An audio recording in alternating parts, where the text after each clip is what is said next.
Scott the Fix-It Guy. Our goal with our videos is to empower you to be able to do the repairs on your own and save a whole lot of money and also get that great feeling of having fixed it by yourself. Today we have a Bosch dishwasher that is not filling enough with water, and we're going to be replacing the fill valve.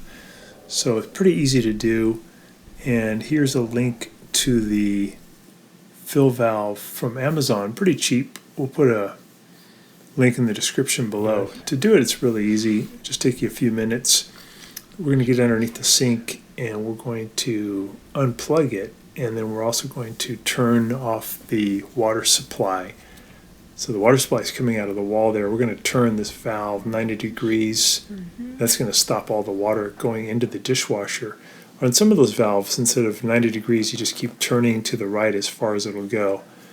So we're going to open it up, and when we try to run it, we notice not very much water comes in, just about maybe just half an inch, but the water should come all the way up to the top of this round filter handle, and we'll show you at later in the video once we replace the valve that it does. But we have to change out that valve. We're going to use a Phillips head screwdriver to remove these two little screws from the lower panel, and that's going to allow us to take off this, what we call the kick panel on the front, and that's going to get you right to that fill valve, so very little disassembly. Some videos they have you take off the front panel, but you really don't have to. You can just open the door and pull it towards you, and it creates a lot of room. So we got to take off this hose here. Again, we're going to make sure that we have the water supply turned off.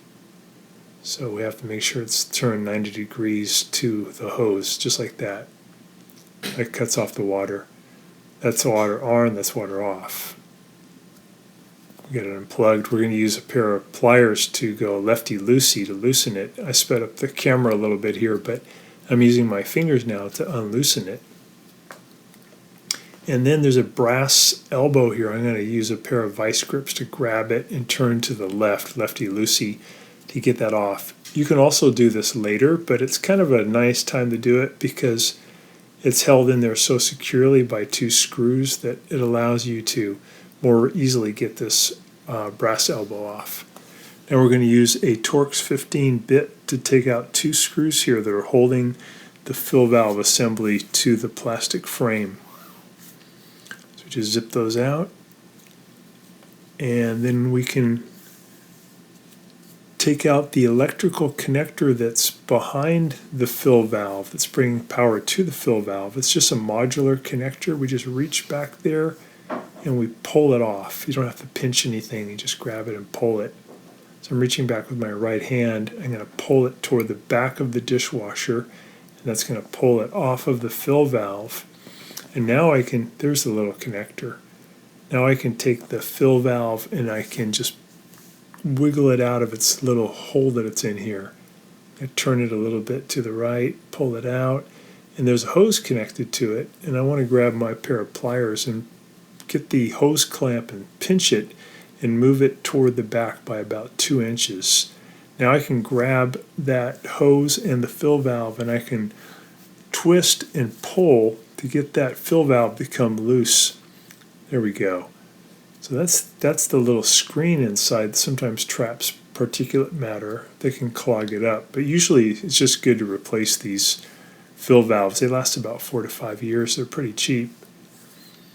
So to replace it, I'll put some teflon tape on the threads of the brass elbow. It has little threads on one end and a wider aperture threads on the other end. So we want to only do it on the wider one because that's the one that's going to go into the fill valve. The one where you have the hose go onto it, that's a compression fitting, and you don't need to have that Teflon tape. I'm just getting some of the old tape off the old one, and then I'll wrap around maybe 4 times around with the Teflon tape to make a nice watertight connection, and then I'll go ahead and spin that into the new fill valve.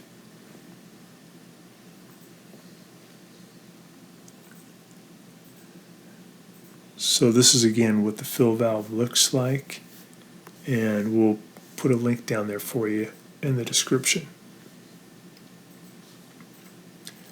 So I'm just wrapping that around the threads. The yellow one here is actually for pipe. The one that's usually used is the Teflon tape is blue, but this pipe one will work also. So I'm just going to spin that in, and then I'll grab a wrench. I sometimes use pliers or vice grips to turn it even tighter, so it's a really tight water connection.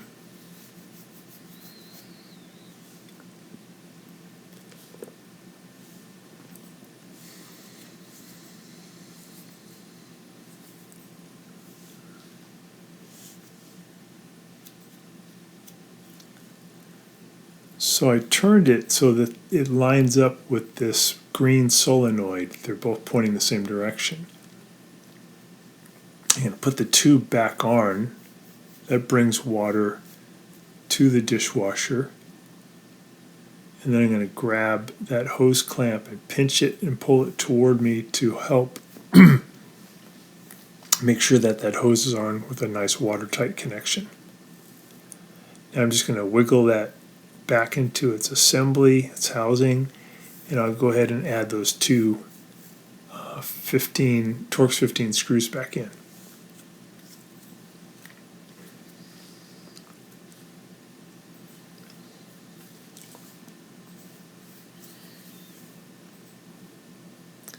I'm going to reach in now with my right hand and grab that electrical connector and push it back into the fill valve. It's a modular connector, so it can only go in one way. So if you're having trouble, just wiggle it around until it feels like it'll go in, and make sure it goes in until it basically clicks. It won't go any further. Just give you a close-up of that. Now we're going to take the hose and we're going to sped up the camera a little bit. We're going to just put it on by finger tension, and then we'll take our pliers and spin it a few more times righty-tighty.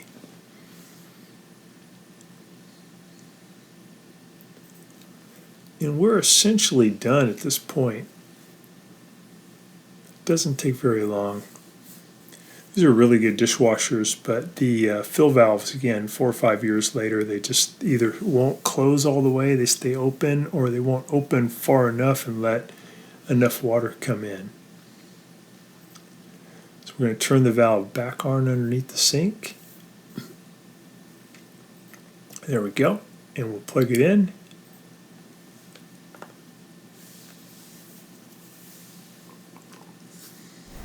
Close the door, we'll press power, we'll press start. We gotta wait a little bit. These newer Bosch dishwashers take a little while for the fill valve to activate. When you start a dishwasher, first thing it'll do is it'll drain. I'm activating the drain now by pressing for 3 seconds on the start button. And that's just going to drain out any water that might have still been in there. Just a good way to start off the cycle. Listening to the water flowing through this thing, which is called the air gap. It's good to do a little check of that air gap anytime you work on the dishwasher to make sure it's not clogged. So I can hear it. I can hear the drain spinning, but it sounds like something's maybe spinning around with that drain impeller. Took off the top of this, and I found there's a little fish bone in there, so just good to check that, get that kind of crud out of there, because it can clog things up and make it hard for the dishwasher to drain. But that's not really the problem. What we're hearing is something down in the impeller that's rattling around, probably a little piece of ceramic or glass, so we're going to get that out of there too. Pretty easy to do. We'll press that drain button for 3 seconds to make sure all the water gets drained out.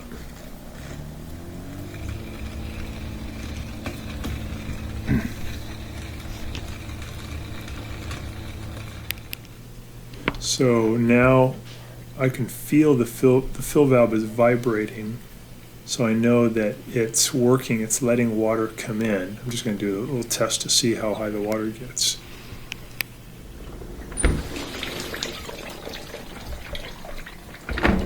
So that water level looks really good. It's as high as the top of that round filter handle. That's exactly where it should be, so that's perfect.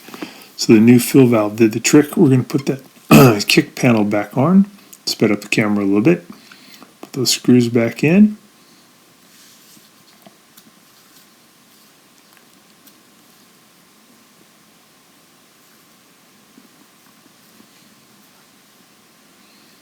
There we go.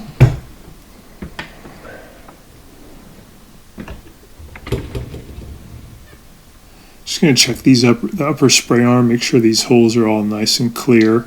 There's nothing caught in them. Looks great. Take out the bottom one.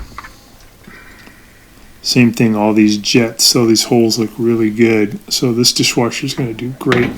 Still have kind of that funny crackling sound though down here in the drain assembly, so I'm going to take a look. I'm going to pry back on this impeller cover. Move it toward the back of the dishwasher and then pull it out. And then I'm going to use a turkey baster to remove the about half a cup of water that's in there. That half a cup of water being in there is normal. That's a totally normal condition. It's called a wet sump on the Bosch dishwasher. So we're just going to get all the water out of there. And then when you start moving the impeller around, sometimes you can see a little piece of glass or ceramic. I found a little piece of glass in there, and you can pull it out with a pair of needle nose pliers or tweezers. So now when I move the impeller with the screwdriver, it moves very freely. It's not rubbing against anything.